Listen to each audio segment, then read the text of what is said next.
McLaren egged them on. Did he resent John's new status as the leader of the punk movement? Did he resent Rotten's talent and feel it was he who should be the star, really?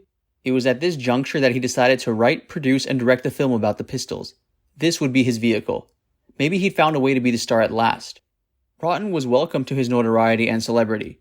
It has been speculated that this was effectively when the Pistols broke up, when they divorced one another in their heads. But in the end, Malcolm couldn't do everything regarding the film. He'd need others to write and direct it, but at the same time he couldn't bring himself to surrender control to anyone. Sandy Liberson, a big wheel at 20th Century Fox, loved the film idea and helped McLaren to hunt down a director. Brits Ken Loach and Stephen Frears looked at the project, but Loach saw only differences between him and McLaren, while Frears was rejected by the band. And then Russ Meyer's name came up.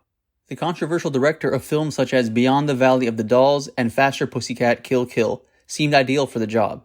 In turn, Meyer, whose career was on the skids, saw the logic of making a movie about this too-hot-to-handle Brit band with that so-great name, the Sex Pistols. Malcolm thought Meyer and the band were made for each other. He dropped everything, including the planning of a Pistols tour of Sweden, and went courting in Hollywood. He found a scriptwriter, and the two of them locked themselves away for a month, drafting a 600-page treatment. Meyer hated it and threw it in the bin, but he signed up for the project anyways.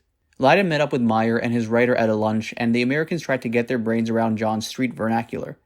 A weed is a pansy. If you don't know that, it's just an indication of how stupid you Americans are. It didn't go so well. Meyer couldn't see eye to eye with McLaren either. I could never really put him together, he told Search and Destroy magazine. And I'm gregarious. I get along with almost everybody, except a wife or so.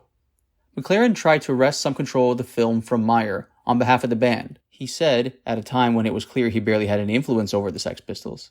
Tales of the breakdown in relations seep back to Fox in the USA. One of the board of directors was Princess Grace of Monaco, no less, and she couldn't see why the company was involved with a horrid punk group.